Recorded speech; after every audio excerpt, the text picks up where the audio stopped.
Thank you very much, and thank you all for joining us today. I know how busy you are, and I'm very grateful to you for taking the time to be with us. I'd like to begin by acknowledging some people to whom I owe a great debt of gratitude.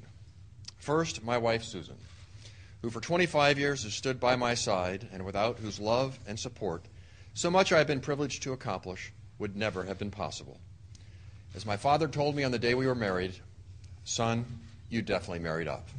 I love you, Susan. Second, my wonderful boys, Bo and Nick, who I love so much and of whom I am so proud. Being their father is the most important job I will ever have. Next, my staff members, many of whom are assembled in the room here today, both past and present, who have worked so hard and sacrificed so much for the people of our state. There is not one that couldn't have made more money or worked fewer hours doing something else. They have always managed to make me look much better than I deserve. Most importantly, I am grateful to the people of Indiana, who for almost a quarter century have placed their trust and welfare in my hands. No one could ask for a better boss or a greater honor. I was raised in a family that believes that public service is the highest calling in the church. That what matters is not what you take from life, but what you give back. I believe that still. For almost all of my adult life, I've been privileged to serve the people of Indiana in elective office. As Secretary of State, I worked to reform our election laws to ensure that every vote counts. I cast the deciding vote in the closest congressional race in the nation for a member of the other political party because I believed that he had legitimately won the election. As governor, I work with an outstanding team to balance the budget, cut taxes, leave the largest surplus in state history, create the most new jobs during any 8-year period, increase funding for schools every year, make college more affordable, and reform welfare to emphasize work.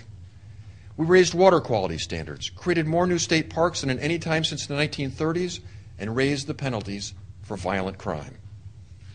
In the Senate, I have continued to fight for the best interests of our state. I've worked with Hoosier workers and businesses, large and small, in the defense sector, the life sciences, the medical device industry, autos, steel, recreational vehicle manufacturing, and many, many more to save and create new jobs. Since 9/11, I've fought to make our nation safe with a national security policy that is both tough and smart. I've championed the cause of our soldiers to make sure they have the equipment they need in battle and the health care they deserve when they return home. I have often been a lonely voice for balancing the budget and restraining spending. I've worked with Democrats, Republicans, and independents alike to do the nation's business in a way that is civil and constructive.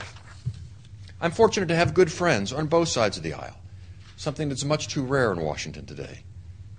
After all of these years, my passion for service to our fellow citizens is undiminished, but my desire to do so by serving in Congress has waned. For some time, I've had a growing conviction that Congress is not operating as it should.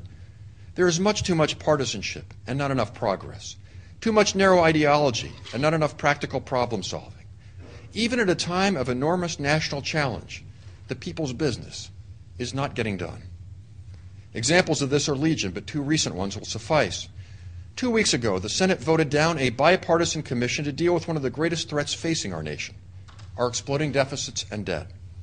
The measure would have passed, but 7 members who endorsed the idea actually co-sponsored the legislation, instead voted no for short-term political reasons. Just last week, a major piece of legislation to create new jobs, our nation's a top priority today, fell apart amidst complaints from both the left and the right. All of this and much more has led me to believe that there are better ways to serve my fellow citizens, my beloved state, and our nation than continued service in Congress. To put it in words I think most people can understand, I love working for the people of Indiana. I love helping our citizens make the most of their lives, but I do not love Congress. I will not, therefore, be a candidate for re-election to the United States Senate this November. My decision should not be interpreted for more than it is, a very difficult, deeply personal one. I'm an executive at heart. I value my independence. I am not motivated by strident partisanship or ideology. These traits may be useful in many walks of life, but unfortunately they are not highly valued in Congress. My decision should not reflect adversely upon my colleagues who continue to serve in the Senate. While the institution is in need of significant reform, there are many wonderful people there. The public would be surprised and pleased to know that those who served them in the Senate, despite their policy and political differences, are unfailingly hardworking and devoted to the public good as they see it. I will miss them. I particularly value my relationship with Senator Dick Lugar, and have often felt that if all senators could have the cooperative relationship we enjoy, the institution would be a better place. My decision should not reflect adversely upon our president. I look forward to working with him during the next 11 months to get our deficit under control, get the economy moving once again, regulate Wall Street to avoid future political crises, and reform education so that all of our children can fulfill their God-given potential. This is the right agenda for America. My decision was not motivated by political concern. Even in the current challenging political environment, I am confident in my prospects for re-election. 5 times over the last 24 years, I have been honored by the people of Indiana with electoral success. But running for the sake of winning an election, just to remain in public office, is not good enough, and it has never been what has motivated me. At this time, I simply believe that I can best contribute to society in another way, creating jobs by helping to grow a business, helping guide an institution of higher learning to educate our children, or helping run a worthy, charitable, or philanthropic endeavor. In closing, let me say this. Words cannot convey, nor can I adequately express my gratitude to the great people of Indiana.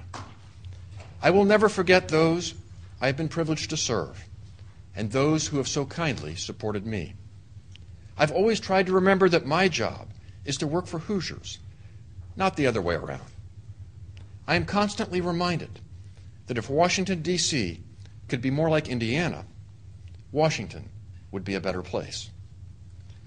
Lastly, let me reiterate my deep and abiding love for our country and my optimism for our future. These are difficult times for America, it is true. But we have seen difficult days before, and we will see better days to come. With all of our faults, we are an exceptional nation.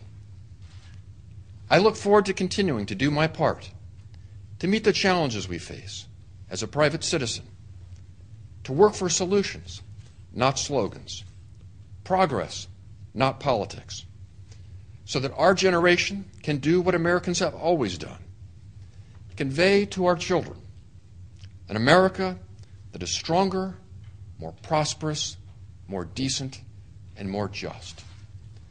Thank you all again. May God bless you all.